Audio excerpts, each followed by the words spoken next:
Good evening. Regular council meeting for the City of Coppers Cove held March 3rd, 2026, called to order at 6:05 p.m. Please stand for the invocation by Ms. Hart, followed by the Pledge of Allegiance. Please bow with me in prayer. Dear Heavenly Father, we are just thankful for this beautiful day. We ask that you be an ever-presence in this facility today, Father, watching over our decisions and conversations. Continue to protect our public safety and having cover and protection over them, and also for our soldiers that are serving here and abroad, Father God. We ask for peace and comfort during this time and continue blessings over our families in Cove. In Jesus' name we pray, amen. Amen. Please join with the pledge for our nation's flag. I pledge Allegiance to the flag of the United States of America and to the republic for which it stands, one nation, under God, indivisible, with liberty and justice for all. and to the Texas flag. Honor the Texas flag. I pledge allegiance to thee, Texas, one state, under God, one and indivisible. Please be seated.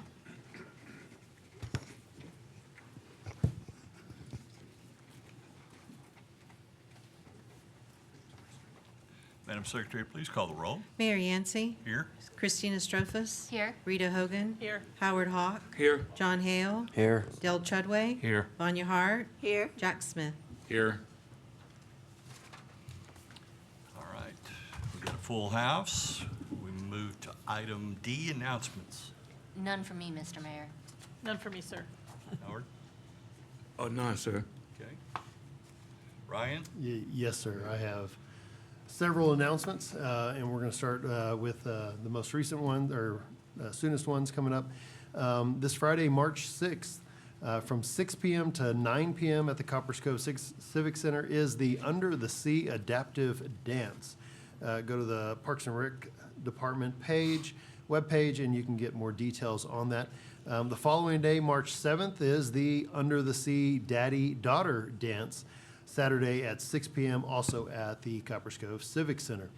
On March 12th, encourage our residents to come and attend the 2026 State of the City Town Hall from 5:30 p.m. to 7 p.m. at the Coppers Cove Civic Center. Mayor Yancey will provide a State of the City address, and then we'll open it up for a town hall, all things Coppers Cove.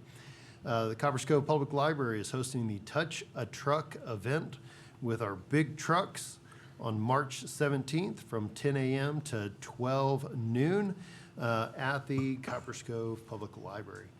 On March 19th, we are hosting our No Trash Spring Break Bash. This will be at 2990 East Business 190 from 8:30 a.m. to 10:30 a.m. Come and enjoy cleaning up and helping keep our community clean. Big date, March 25th. The city of Coppers Cove is celebrating its 147th year as a city.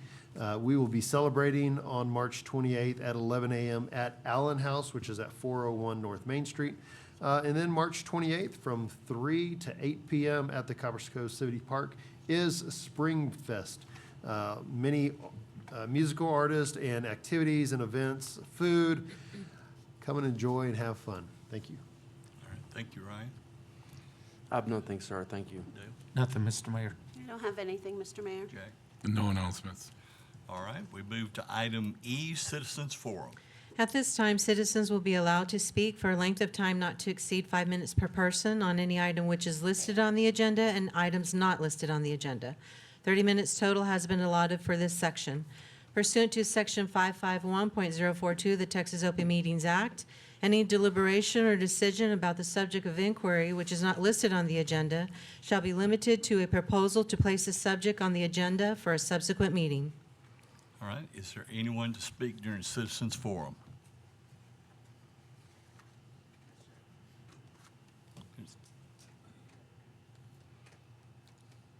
Come.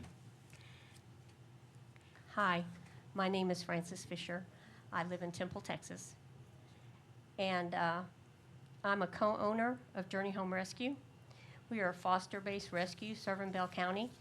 And at times, we've supported animals coming from Coppers Cove as well as our work depends on partnerships with shelters, veterinarians, and community programs. Because none of us can solve the animal welfare challenges alone, I'm here tonight because of the proposed ordinance amendments do not align with the current animal welfare industry standards, and that matters, not just for animals, but for shelter staff and for public trust. Before the new shelter was built, city leadership publicly stated that the facility was benchmarked against Mount Pleasant and designed specifically so it would not require additional staffing. Staffing limits were identified as a top priority. That tells us something important. The shelter was designed around physical and human constraints first, and that makes policy decisions even more critical. Because when staffing is limited, ordinances must be reduced workload, not increase it. Right now, these amendments risk doing the opposite. The proposal expands enforcement involving cats without creating a framework to protect or manage community cats. Industry standards, including guidance from the Association of Shelter Veterinarians and National Animal Care and Control Association, recognize that community cats require a different approach than owned pets. Decades of research show that trapping and impounding unsocialized cats increases shelter intake but does not reduce outdoor population. These cats are often feral or minimally socialized. Confinement causes extreme stress, high illness rates, low adoptability, and ultimately higher euthanasia rates. That outcome is hard on animals and hard on staff and damaging to public confidence. Journey Home Rescue actively supports TNVR, Trap, Neuter, Vaccinate, and Return. And we partner with local programs like Snip and Tip that work daily with community cats across this region. The science behind this approach isn't new, not experimental. It's decades old and widely acceptable across modern animal services. So the question becomes, why would an ordinance move toward enforcement models that the field has already learned does not work? And given what has been publicly discussed about staffing limitations and the growing concerns about whether parts of the new facility has even fully usable or isolation or quarantine, council should be asking an important operational question. Will these amendments increase the burden on the already limited staff and in turn increase stress and risk of the animals in their care? Because when workload rises beyond capacity, outcomes decline, no matter how new the building is. I also want to respectfully ask the council to consider the role of Animal Advisory Committee. These are positions meant to reflect current expertise and evidence-based practices, the support of policies that conflict with well-established community cat management standards raises serious questions about whether modern best practices are fully considered. This is not about criticism, this is about alignment. If staffing capacity was the guiding principle in building the shelter, then ordinances should follow the same logic: reducing intake, supporting prevention, protecting animals, and unnecessary confinement. I respectfully ask the council to pause and ensure these amendments include a clear framework for community cat management, consistent with modern industry standards moving forward. Because good policy protects staff, animals, and the community at the same time. Thank you all for your time. Thank you. Anyone else to speak during Citizens Forum?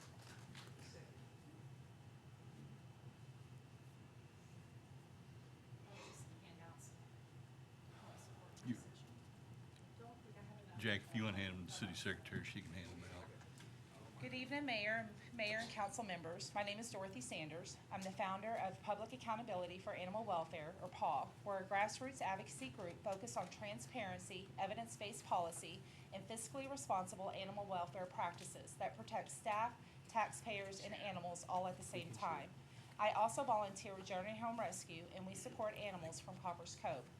I'm here tonight regarding the ordinance amendments under consideration, specifically the provisions impacting community cats. Without a clearly defined TNVR framework, trap, neuter, vaccinate, and return, These amendment risk increase in shelter intake and increase in cost without reducing outdoor cat populations long-term. Community cats are not owned pets. They do not behave like owned pets. When ordinances treat them the same way, the outcome is predictable every single time. Enforcement increases, trapping increases, shelter intake increases, disease spread increases, euthanasia pressure increases, staff workload increases, taxpayer cost increases, community frustration increases, and public trust declines. And then the cats return. That is the vacuum effect. When cats are removed from a territory, new cats move in because food and shelter remain. Breeding resumes. The population rebounds and often at higher numbers. Trap, intake, euthanize, replace, repeat. The cycle will continue. That is not a solution. It is a recurring tax expense. I've personally managed cat colonies since I was a teenager. When colonies are sterilized and vaccinated, populations stabilize and gradually decline. Complaints decrease, intake decreases, rabies protection increases because vaccinated cats create a public barrier in our community. In the article that I provided you on page 980, there is a chart that shows population outcomes over 10 years. The line with the circles represents removal and euthanasia.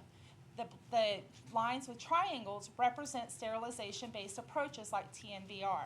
Removal appears faster at first, but sterilization, when done at high intensity, achieves similar reductions over time.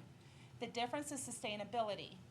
The second chart to the right of that one, on the same page, 980, that chart compares total costs for similar population reductions. Removal-based euthanasia approaches cost significantly more over time. Because of replacement and repeated intake, more cats end up being treated overall, consuming more tax money. That's long-term taxpayer impact. The third chart on the top of page 981, this chart shows cost variability. The cluster dots at the top represent removal and euthanasia. The triangle dots at the bottom represent sterilization. Removal costs are much more unpredictable. Sterilization-based programs like TNVR are more stable and easier to budget taxpayer money responsibly. Predictability matters in public budgeting. I provided the full peer-reviewed study from the Journal of Feline Medicine and Surgery for your review. This was a 10-year modeling in open populations, meaning immigration and abandonment were included, which mirrors real-life conditions. I've also included a copy of Waco City ordinances, which I've highlighted for you, the community cat part, for benchmarking and comparison. Now let's consider local context. Coppers Cove invested nearly $5 million of taxpayer money in a new shelter with a stated priority to not increase staffing. That means capacity is fixed. If you expand enforcement involving cats without adding a sustainable TNVR framework, you create a permanent intake cycle inside a system that was not designed to absorb it.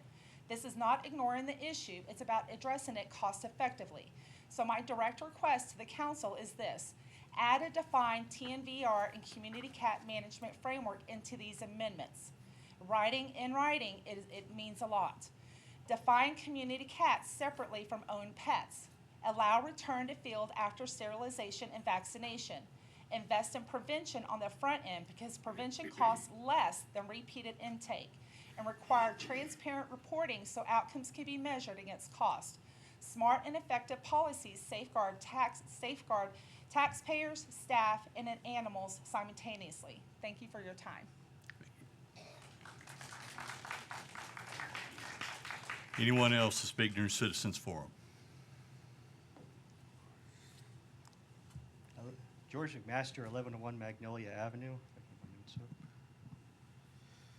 Ladies and gentlemen, if I had $90,000 in my name, I wouldn't be here. But if I did have $90,000 in my name, I'd invest that into my house, college fund of my daughter, even into my community. You know where I'm going with this. I wouldn't have put that into changing my brand's logo to one that could put me into public disrepute or my brand into disrepute.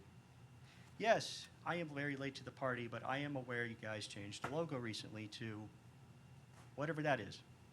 I'm not here about that. I'm not here to deride the artist. I'm here to deride the reasoning. Now, this isn't going away because I've checked social media in the past couple of months. People have targeted the Parks and Recreation Department's logo a long-standing logo that's very nice as something brand new that needs to be a waste of money on. I don't know why, but that's just people being angry about it. People have overwhelmingly praised the Chamber of Commerce's new logo for retaining both the elements of the Five Hills and, from their opinion, having a better-looking logo.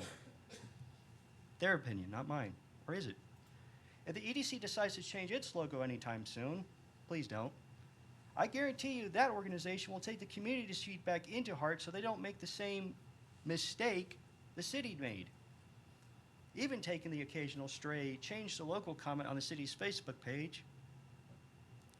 The popular opinion seems to be in agreement that this logo isn't what you guys need and not what we need, and the money to spend it on isn't really what we need. I'm not an expert in public relations. I'm far from it. But really, my understanding is, as charitably as I can put it, it's an extremely misplaced priority. We have other things to be worrying about. We have other things to be spending money on. Really? Why? Why are we going to commit to spending 90 grand a year, 90 grand over 3 years, to update the logo from the iconic Five Hills to, and this is just coming from me, a logo that looks like an ear with a hearing aid. The problem here is, if you take out the hearing aid, you can't hear. That's the other thing. The city's not exactly beating the accusation you guys are ignoring people again. There's a lot other subjects I could pin this on, but this is basically like the worst subject to try to have the allegation you're not listening to us. Why? You're making Mr. Keller do more work trying to defend people, trying to defend this logo. It's not needed. I would go back to the old logo, and until then, I still think you're giving me representation to the hearing aid community. Thank you. All right, anyone else to speak during Citizens Forum?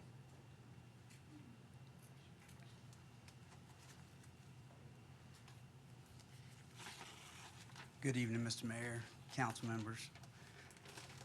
I hope that you remember me from December 2nd, council member meeting about If you could introduce yourself and your My name is address. Jeffrey Burke. Okay.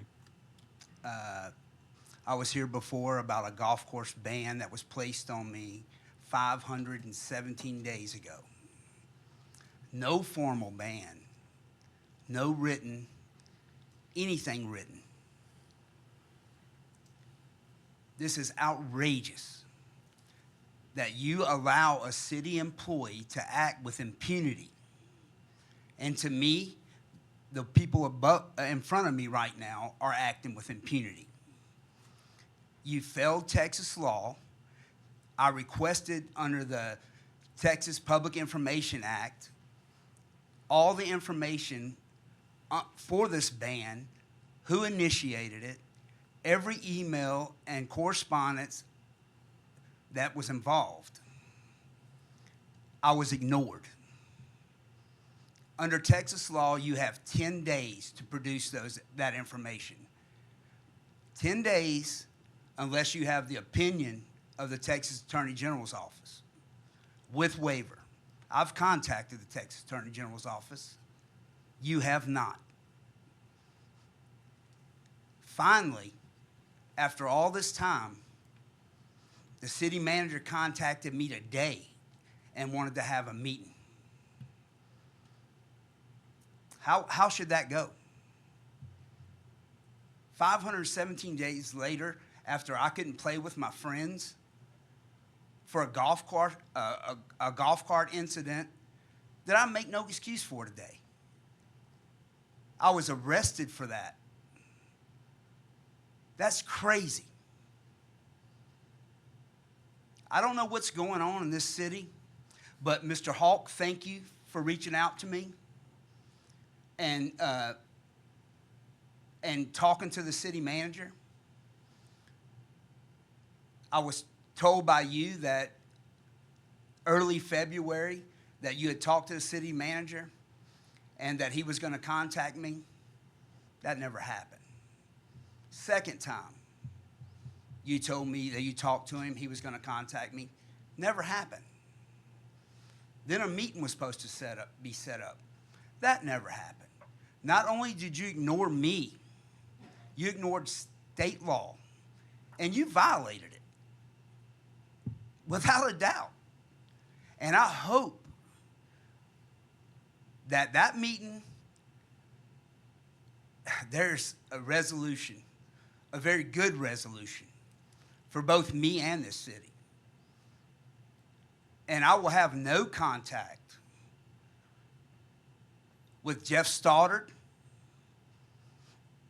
your friend that you're protecting. And for somebody, Sir, we're not talking about personnel. If you want to talk about an issue, that's fine. with We're a not talking past, about- with a past that was given a second chance.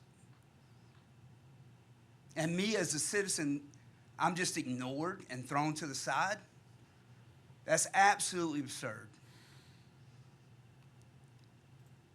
No answers, guys, and this has gone on long enough. 517 days for damaging a golf cart that I paid for, I went to jail for, I went to court for it and was dismissed by the district attorney as laughable. But somebody made that decision. Somebody made that decision to press charges, and I'm pretty sure I know who it was. Thank you for your time, and I hope this can be resolved very quickly.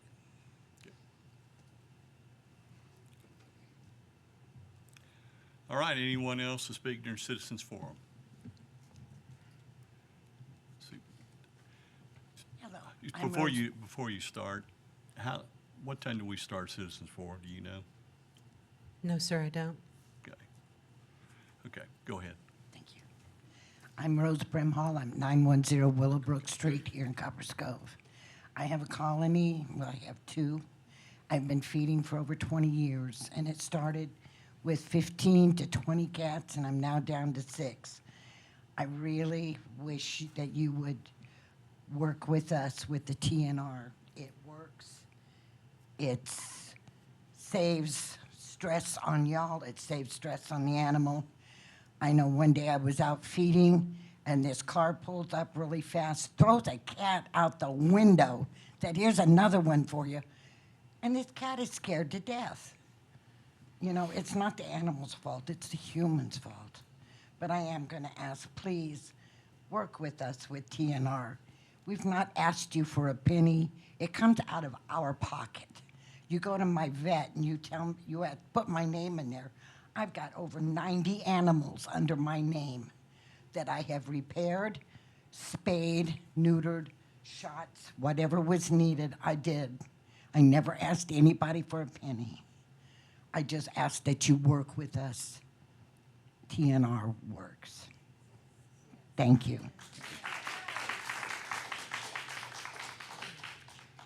All right. Anyone else to speak? Okay. Okay. Hello, y'all. I'm Tammy. Thank you for letting me speak. I'm also going to just a little bit of comments on the amendment that you're about to do for the microchipping. And a lot of us that you've seen a lot of TNR, the wording "animal at large," that leaves a lot of people who work with cats and want to help bring the population down. Or a lot of us are concerned about the animals at large wording, and we would very much appreciate that if you, 'cause I'm not against microchipping, all of my animals have been microchipped, but of the cats that I've done over the past 2 years, most clinics do not microchip, and so we just want to make sure that when this amendment, if you vote yes, there's clear language protecting the community cats, because animals at large, that is up to interpretation depending on the animal control officer. And we have a lot of colonies that we take care of, a lot of cats that we take care of. I started 2 years ago in my neighborhood, there was 20 kittens born. Last year there was 4.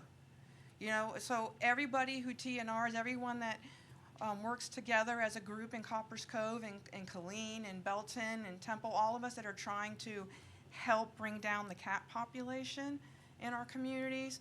We just want to ensure that animals at large is specific to owned cats. And then there are people that have owned cats that want to know, how are you going to enforce this? Are there going to be fines? So there's a lot of people that are concerned that the wording is not specific. And we would like to make sure that the amendment is specific. Are you going to fine people? Are we going to grandfather in? How much is it going to cost? Are we going to help? Like I have a neighbor across the street. She's concerned. She's 80 years old, retired Army. How am I going to afford this? Are they going to come and make, I don't think you are. Are they going to come knock on my door and see my cat in the window and make me microchip? You probably aren't. But these are concerns of the citizens. And a lot of them aren't here, but I knock on doors, I talk to my community, I call people, I ask my neighbors, and they just want to make sure the wording of this new amendment is clear. I don't think most people aren't against microchipping. Like I said, whenever I trap a cat, I'm always hoping it has a home and I can get it back, and 9 out of 10 times they're not. So how are we gonna enforce this? Let's make the wording clear so we're not targeting community cats that a lot of us have colonies we take care of, we vaccinate, flea and tick medicine. If they're sick, we take them to the vets. We want to protect those animals, but we also want to ensure our citizens that the wording's clear, that it's not going to be a ridiculous fine or you're going to work with people. And are we going to enforce if we do microchip and a cat or dog is dumped? What are we going to do to that owner? How many times have my daughters and I rescued a dog or cat and they've been microchipped, and the microchip company or the animal control, not here, but in other animal controls that I've lived, because I'm prior military and I've traveled all over the country, the same excuse is, oh, we rehomed the animal. We don't know who we rehomed it to, so sorry. Is there going to be consequences for an animal that's found on the streets, a cat or a dog, if we're microchipping and enforcing the cats? Because cats do get dumped too. Like my cat was thrown out of a car going 65 miles an hour down the freeway. My first cat I rescued. So what are the consequences going to be when we enforce microchipping? When the owner dumps a cat and they say, oh, I rehomed it and it's microchipped to them, are y'all going to hold that person responsible because they didn't change the microchip? Or are we just going to play the name blame game? These are some of the questions that aren't in the amendment that we would like to, because I want to see every cat microchip that is owned, and then if it's dumped, I would like to see them held. I would like to see consequences to those animals that are dumped. Because most of us that have cats, we're not going to dump our cats and microchip them and dump them and go, oh, so sorry, So let me summarize. I'm sorry. I said I wasn't going to speak. I didn't write. I'm sorry. So we just want to make sure the wording's clear. What does animals at large mean? Are we protecting our community cats? How much is it going to cost our citizens? Is there going to be a fine? Are the people who dump their cats and say, so sorry, I rehomed it, but I don't know who they are, they should be held accountable because they should know who they're rehoming their pet to. I think that's it. Thank you, guys. Thank you.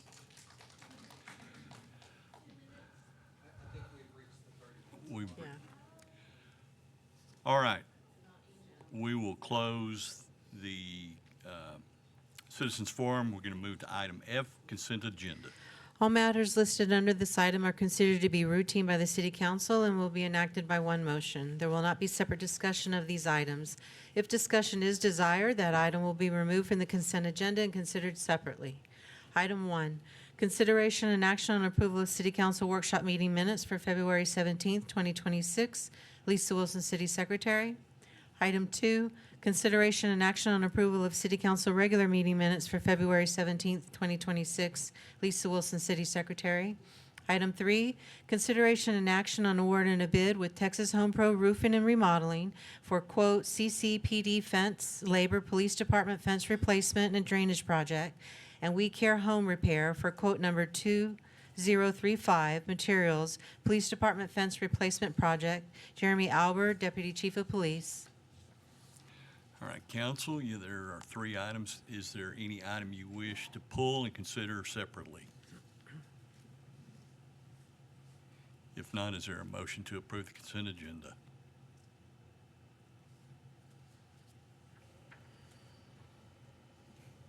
Mr. Mayor, Yes. I make a motion that we approve consent agenda items F1 through 3 as presented. Second. Motion made by Mr. Hale, seconded by Ms. Strophus. All those in favor say aye. Aye. Any opposed? Motion carries. We move to item G1. A governmental body shall allow each member of the public who desires to address the body regarding an item on an agenda for an open meeting of the body to address the body regarding the item at the meeting before or during the body's consideration of the item. Item 1, public hearing and action to approve ordinance number 2026-8 to adopt the 2024 International Code Council Building Codes as recommended by the International Code Review Ad Hoc Committee, amending Chapter 4, Section 4-1 of the Code of Ordinances, Coppers Cove, Texas. Bobby Lewis, Development Services Director. The time is 6:36. We'll open the public hearing. Thank you, Mayor and Council. Since January 29, 2024, staff and the International Code Review Ad Hoc Committee members have met 27 times in the review of the Specialized Code Series of the 2024 International Code Council Building Codes, along with the 2023 National Electrical Code. During this 2-year period, the actual number of code books reviewed and recommended for adoption consists of 11 books in total. On January 31st, 2026, staff and the International Code Review Ad Hoc Committee completed its review of the ordinance for consideration and action by voting to recommend approval to City Council as amended of the 2024 International Code Council series of books, code books, and the 2023 National Electrical Code. With that, staff and the International Code Review Ad Hoc Committee recommends that City Council approve ordinance number 2026-8 as presented. Council, you have any questions for Mr. Lewis? Is there anyone who wishes to speak on this public hearing matter? Yes. Good evening. My name is Jimmy Clark. I live at 3023 South FM 116. And I was the chairman of this committee, made up by city staff, Bobby and Kathy and the building inspectors, along with Brad Williams, a local plumber, Jay Manning, a local builder, Dustin Dewald, a local builder. And you forgot in excess of 4,000 pages to add to the list of what was looked at. I want to thank this council for allowing the industry and groups that these ordinances and these rules and regulations changes affect, to allow these committees to meet, to where staff and the actual people on the ground who are doing this work get the input, and I think it's beneficial, and I think it has been in this ordinance review. And I want to thank y'all for the time that y'all take out of your busy schedules to work and represent our community. I work in neighboring communities, and I'm proud to call Coppers Cove my home. Council, you have any questions for Mr. Clark? Mr. Clark, you and your committee, we would like to thank you for the great job y'all did with this international code. Great job. Well, I appreciate that, and it was a team effort by everybody. And it's important, and y'all know better than anybody the affordability crisis that is taking place in this country due to inflation and interest rates, especially in the housing market. Our community, vast majority of new homes that have been built in the 45 years I've been doing it, and today, are entry-level starter homes that our majority of our soldiers have bought over the years. Every rule, every regulation, everything that changes affects the cost. That's one of the things that we considered in some of the revisions that come from this international code that weren't necessarily germane to our community. And it allows people to make choices as to what they want to buy versus telling them what they have to buy. And I appreciate your consideration on that, and thank you. Was there in your estimation, Jim, was there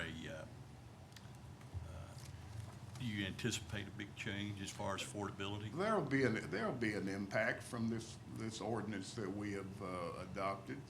We've been working under in 2015, but I would have to say that it's minimal through the work that's been done. And remember, these code councils are international. They're from all over the country.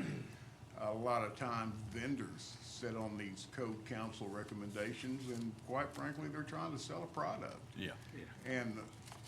And what is the best and what some of these code councils adopt are not necessarily what everybody can afford. Everybody has the option to add these extra things at their house if they want to pay for it. But if it's in the code, they don't have the option. They have to pay for it. And I think that we've addressed a lot of that in this review that we did. Yeah. Council, any other questions? Okay. All right. The time is 6:41. We will close this public hearing. Council, do you have any action to be taken on this item? Mr. Mayor, I Yes. make a motion that we approve item G1, ordinance number 2026-8. I'll second.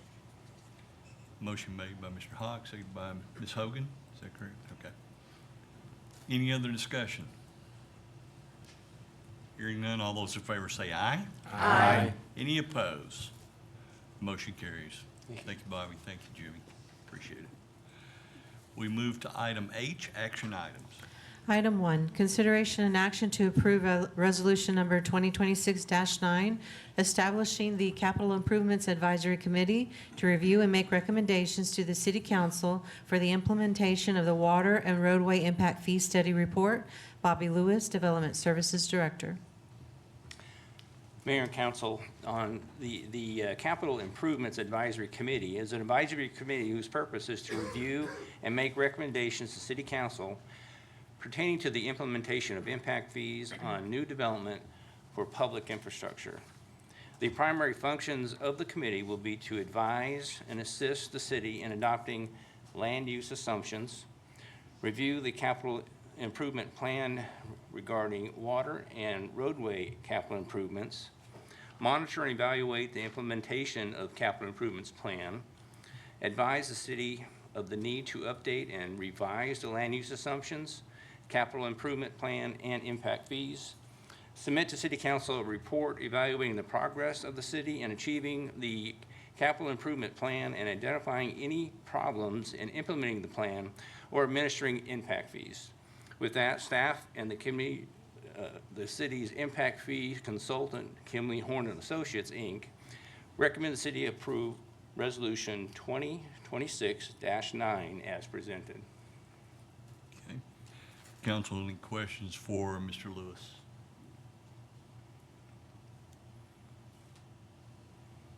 All right.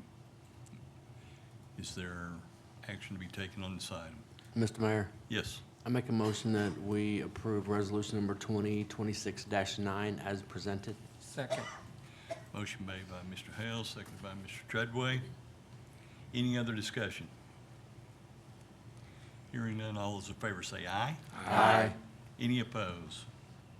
All right, the motion carries. We move to item H2. Consideration and action to authorize the city manager to execute a professional services agreement with HDR Engineering, Inc. for the planning study to improve the safety and mobility of people and goods across an existing at-grade highway rail crossing called the Coppers Cove Railroad Flyover Project, which the city was awarded federal funding from the Federal Railroad Administration Railroad Crossing Elimination Program to develop this project. Bobby Lewis, Development Services Director.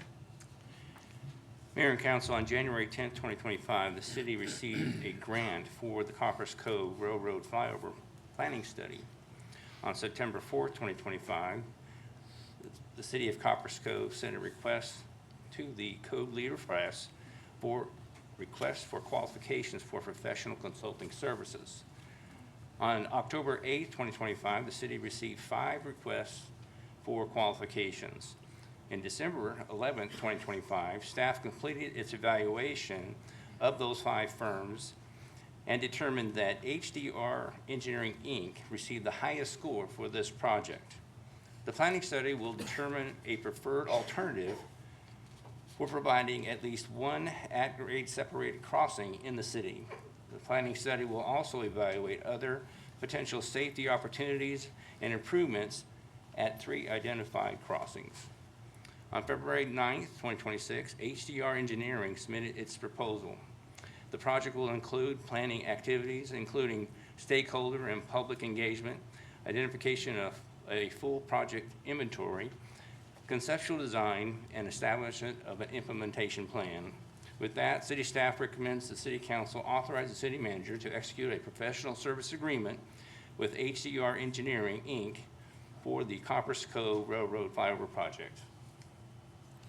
All right, council, you have any questions for Bobby?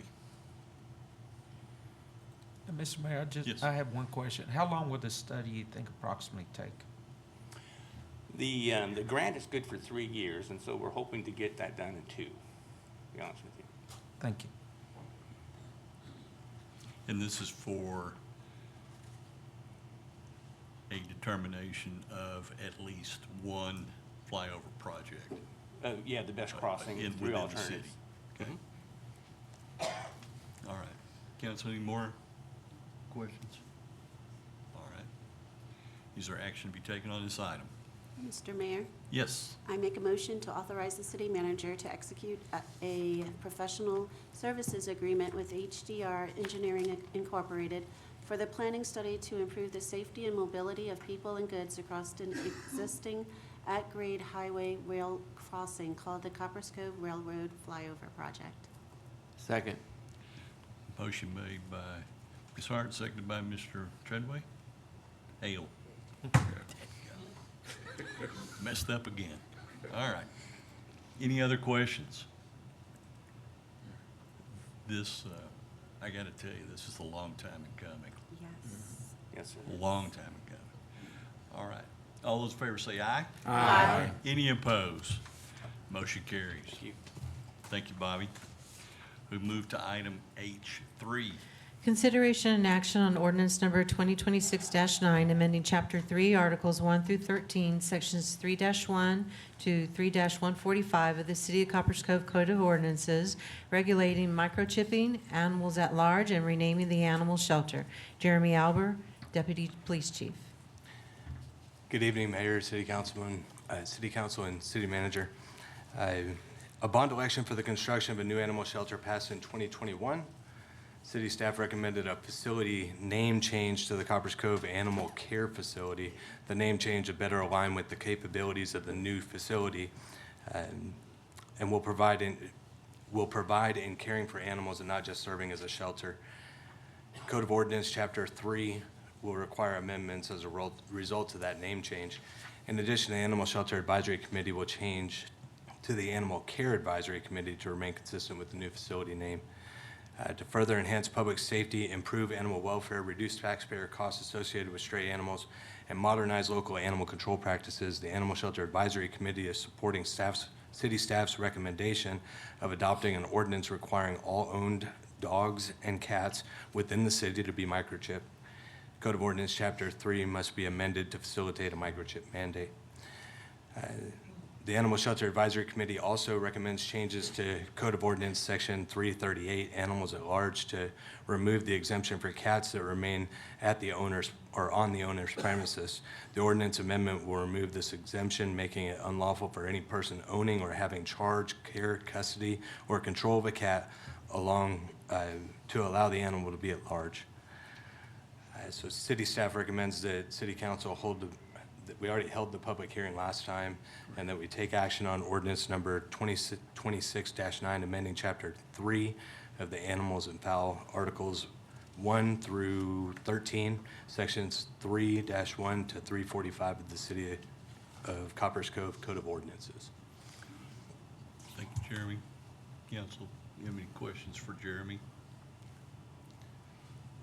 So as I was rereading through all of this stuff and preparing to come up here today, I would be remiss if I didn't at least speak a little bit about the concerns that other people have brought before you.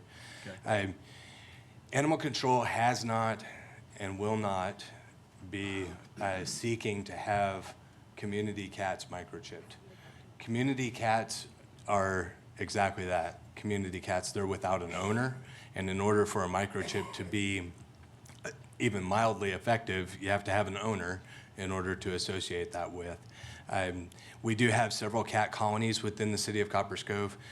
Animal control officers have never gone out there looking to enforce any type of city ordinances about a community cat. Community cats are actually protected under the Texas state law.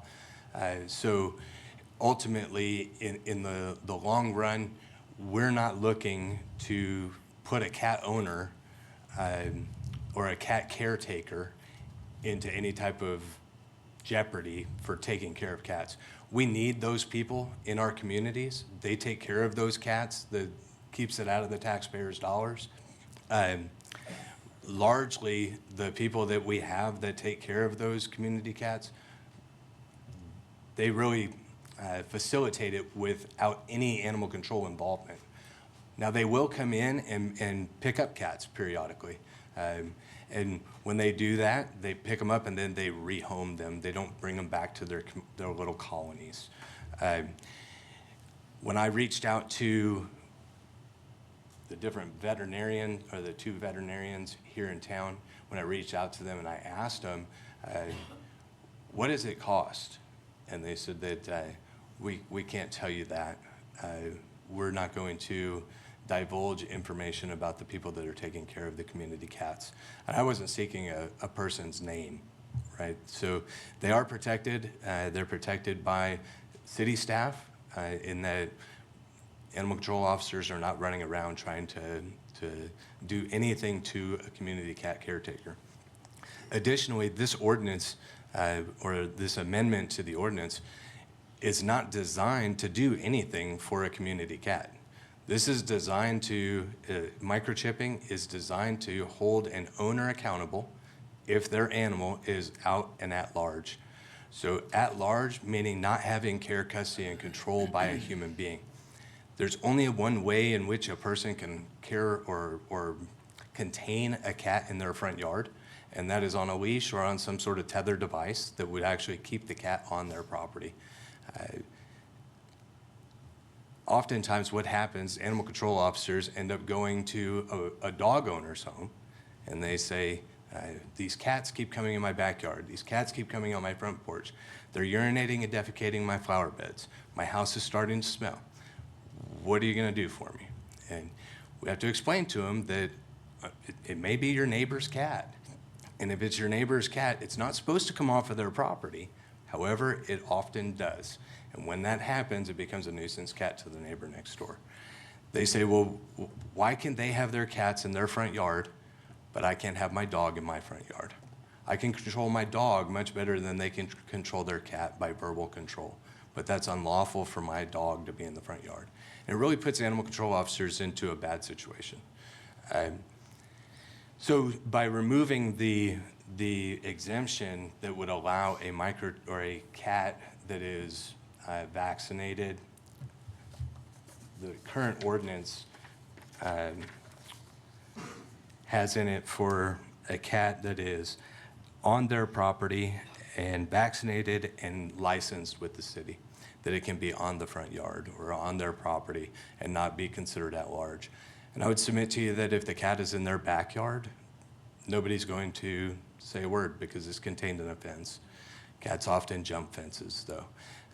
But the only time that we're coming into contact with these community cats is when they're a nuisance animal. If it's a nuisance animal and it's causing a problem at somebody's residence, generally speaking, animal control does not go out and trap those cats. The citizen does. And the citizen will trap the cat.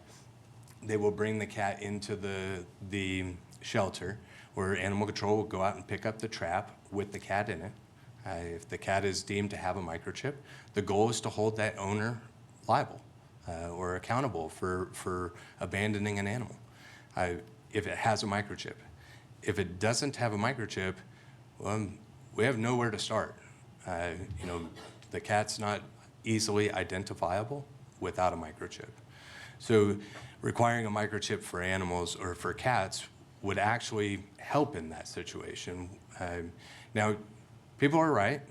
There's oftentimes a he said, she said kind of thing of trying to determine animal ownership.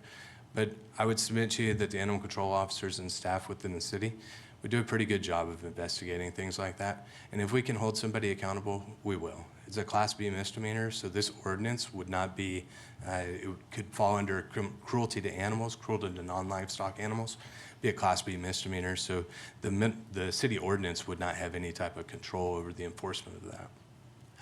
That would be held in the county court at, excuse me, the county court at law. So the municipal court and so on and so forth would not have control over that. The goal here, as I stated before, is when we find an animal, if it's microchipped, animal control officers have a microchip scanner with them. They can scan the animal, find out who the owner is, find out where they live, and take the animal home.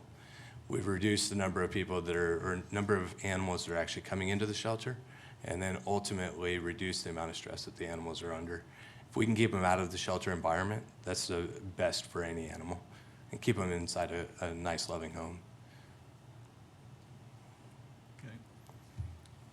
Ryan, did you have any comments? No, Jeremy did it all. Okay. It's because I wore the glasses. Hey, Mr. Mayor, I had a few questions, but Yes. Deputy Chief answered all of them, so Okay. I won't ask them. Mr. Mayor? Yes. I was wondering if we could hear some more from the TNR people, because we ran out of time during the public forum, and this is an action item. Do they still have time to speak? If anybody still wants to, I think that some got shut down. Was there anybody that wanted to speak?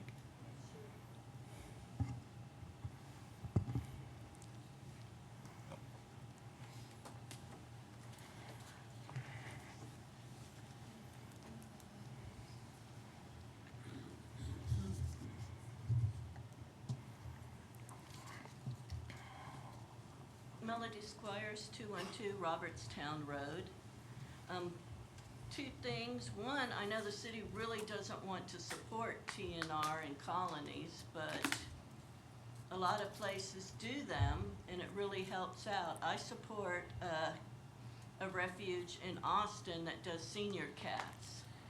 I sent Howard Hawks some info on that, but a lot of these cats are disabled, hurt, blind, scared, and they can't be brought to a house, you know, and these owners take care of them, and you ever see them in the little breathing mask for asthma? It's really cute. But, you know, they are taken care of, and for the animal control to pick them up and try to put them in a home, they'll just be brought back or dumped back out again. So sometimes, you know, you need a little cat colonies where they're taken care of, and, you know, and more cat colonies authorized to take care of them, because again, a lot are not adoptable.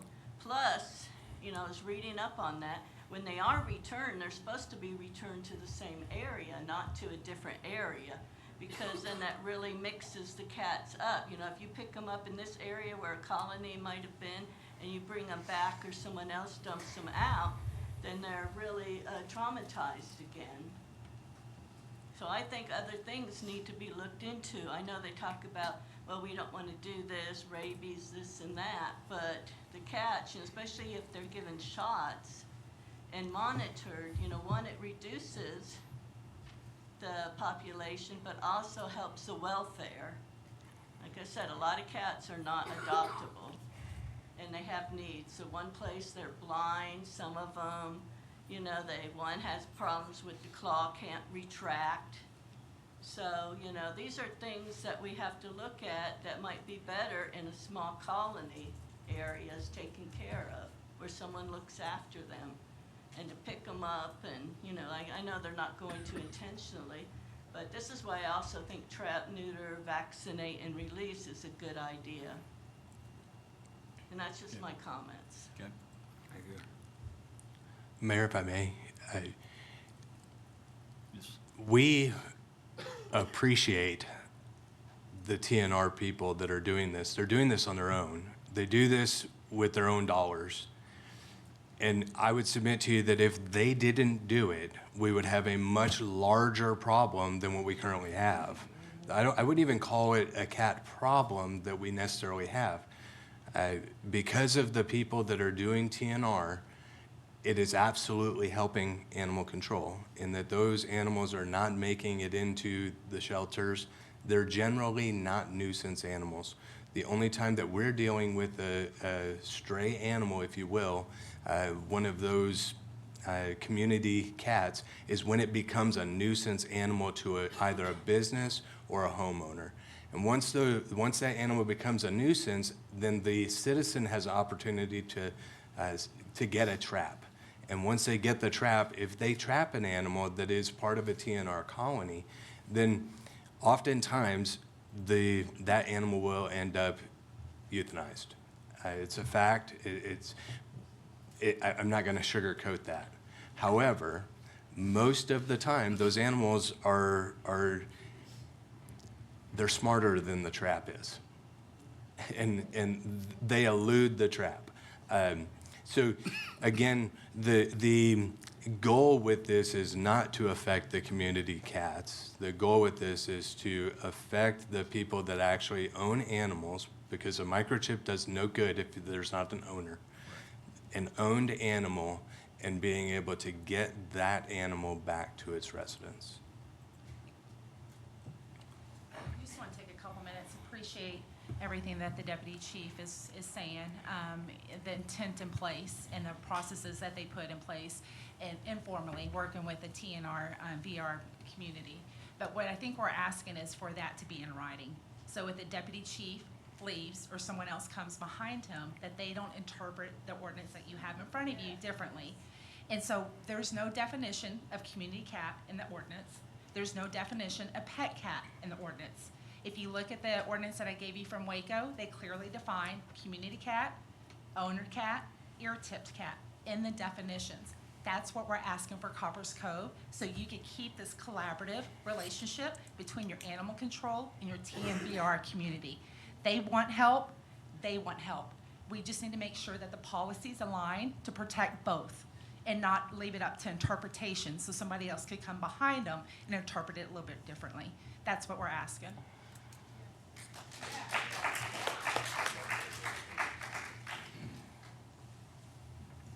George McMaster, 1101 Magnolia. I don't have a cat in this fight. It's an appropriate dog. Okay. But I would say a source of all this definitions probably would come from the same state statutes that have been mentioned but not specifically cited.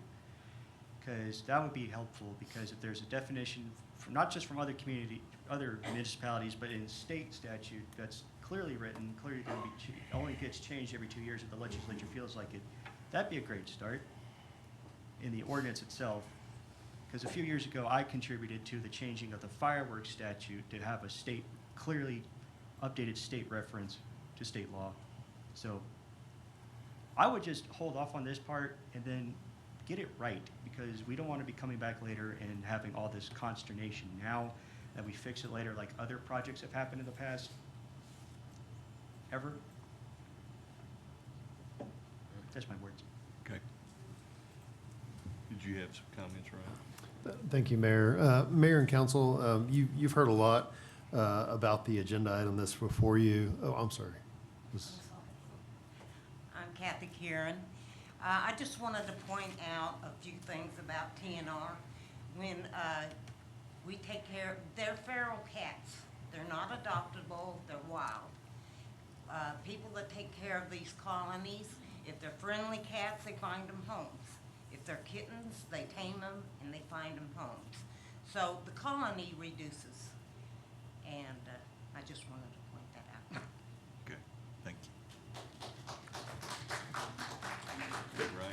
Yeah, Mayor and Council, y'all have heard a lot about the ordinance. DC Albert has provided a very comprehensive review of the information and quite honestly, the limited revisions that are included in that ordinance. The revisions are focused on a name change, microchipping, and a change to animals at large. This recommendation came from a body that you have given direction to, and that is the Animal Shelter Advisory Committee. They provide a recommendation to you. So if City Council is considering any revisions in many of the valid comments that have been brought before you, I would recommend to the council that, one, you consider adopting the ordinance. We've prepared it. We've passed it through the Animal Shelter Advisory Committee, and we brought it to you now a second time for consideration. And provide direction to the Animal Shelter Advisory Committee, who you appoint members to consider the concerns and the comments that have been brought to you this evening, and to review those concerns for consider revising or adopting into Chapter 3 of our Code of Ordinance to address some of those things. This is not the first time, Mayor and Council, that there's been a discussion on community cats, or in some of the discussions I've had, feral cats. And so this topic is not going away, and they provide a really good explanation that the population is not going away without some type of effort to some extent. And so with that being said, the information that we've prepared is, one, valid. It has gone through the body that you created to provide those recommendations. And two, you have the ability to provide direction back down to that body to address the concerns that you have as well. Okay. Council, any questions for Ryan or Jeremy? Okay. Is there action to be taken on this item? Mr. Mayor? Yes. The only change I like that they've made is change the animal care facility, Coppers Cove Animal Care Facility. I'm not for the at-large. I'm afraid that if we pass this ordinance, then, and I know they're not going to go out and start trapping cats and taking them to the shelter, but I agree with some of the speakers that the interpretation of it is there. And then we'll have an ordinance that says this, and then we'll be doing something different. So that's my thoughts on it. Okay. Mr. Mayor? Yes. First of all, I would like to say thank you to Jeremy for meeting with me last week, and I just want to say thank you to all those that have reached out to me regarding this item. I don't think I have changed much, sadly. I'm not convinced in regards to making it a mandate for microchipping. I do believe it should be a personal choice, and because we have to consider everyone and their personal choices. Of course, it's a proven fact that reunification, there's a success rate with that, with bringing those pet owners to the pets, with their pets. So I'm not even trying to negate that. That's proven fact. I also have a dog, and he's microchipped. That's my choice. I want to be able to be reunited with my pet if he happened not to listen. So I do believe that we can't put motivation to change in individuals that don't want to be changed, and that's the sad thing. Having the microchip holding people accountable, yes, I do believe that, but at the same time, you need to update your information, and sometimes people don't. Sometimes there's registrations of places where you're registered that are no longer existing. One, sadly, is Save a Life, I believe it is. That no longer exists. It's not on the registry. So you can go ahead and get microchipped with that one, and then all of a sudden, they're not microchipped anymore. They're not registered anymore. So I will just say, again, I was like this the last time it came across the dais. I'm just not in support of a mandate for microchipping. Thank you. I guess my question is, there's not a mandate that you have to microchip. It only matters if the animal leaves that property. Is that right? Is that right, Jeremy? Yes, so we're not going to run around with a microchip scanner and find everybody walking a dog and try to scan their animals. If an animal is at large and is picked up by animal control and it doesn't have a microchip, then that's when we would find that out. One of the big issues that we run into is collars. Right now, there is a mandate from the city of Copperas Cove that your animal be licensed in the city. And we give them a little tag, a little dog tag, and that little dog tag goes on a collar. If that collar is not present with the animal, we have no clue what animal that is. So the microchip is with the animal 100% of the time. So it really makes it so it's significantly easier to identify an animal. Most of the animals, when they come into the shelter, are not wearing collars. So having a microchip there, it does allow for the animal to be identified. But if you're asking, are we going to go neighborhood to neighborhood, house to house, trying to find those that don't have a microchipped animal? No. And if Fluffy's not microchipped and Fluffy never leaves your house, animal control will never know. Mr. Mayor? Did you? And I do believe that 100% of what you're saying. But it is saying here, the owner or keeper of any dog or cat must have the animal implanted with a microchip. And then it just goes on for there. So it's just my opinion on it, moving forward, with whatever council wants to do. Anybody else comments? Mr. Mayor and Council, DC Albert, thank you for clarity on tonight. Great job. I would like to go ahead and approve this ordinance with the revision from the audience tonight. You want to make the motion? Yes. I make a motion that we approve. Let me see my paper. Ordinance 2026-9, amending Chapter 3. With the revision from the citizens and the resident tonight, I make a motion that we approve this item. What's the revision? Okay. Are you saying with revisions, or are you saying with future direction to look at Okay, Mr. Mayor, with future direction, these other potential changes? yes, sir. I make a motion. So approve as is. Approve with as is direction. with direction from the audience tonight and the residents. Okay. Everybody get that? Mayor, Yes. Mr. Hawk, the direction you're giving, are you giving direction to the Animal Shelter Advisory Committee to consider the comments that have been received tonight from those who've spoken during public comment and during this agenda item? Yes, sir. Okay, thank you. Okay. Thank you for the clarity, Ryan.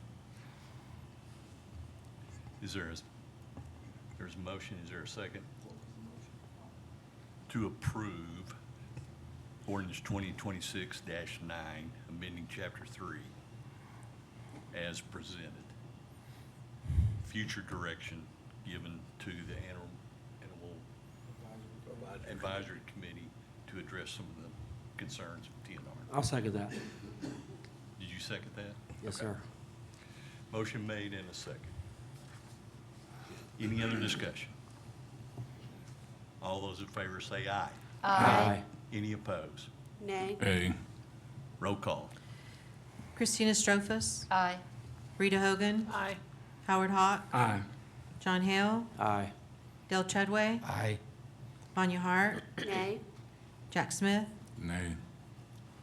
5-2. 5-2, motion carries. But I do want to say for all of those that had comments tonight that they were heard and it will be addressed. Okay. Mayor, All- may I make one comment? Go ahead. Thank you. And DC Alber is our staff liaison to the Animal Shelter Advisory Committee. All of those meetings at the Animal Shelter Advisory Committee are public meetings. They are posted just like these meetings. And so please go onto the city's website, go to the city's agenda page. You can scroll down and sign up for notifications of the Animal Shelter Advisory Committee meetings, and you will be notified every time they meet and the topics in which they will be discussing. Thank you. All right, that's all the action items for tonight. There are no reports from staff, outside entities, advisory committees, and boards. Item J, items for future agendas.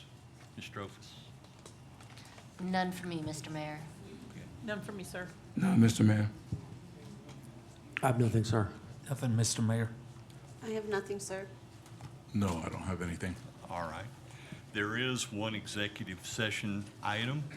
Item 1, pursuant to Section 551.087 of the Texas Government Code, City Council will meet in executive session for deliberation regarding the offer of a financial or other incentive to a business prospect referenced as Project Hometown Hero.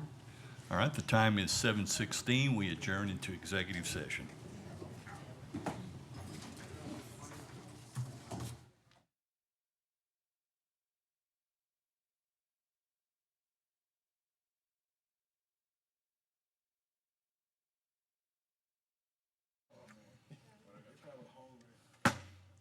The time is 7:50. We reconvene into open session for any possible action resulting from any items posted, legally discussed in executive session.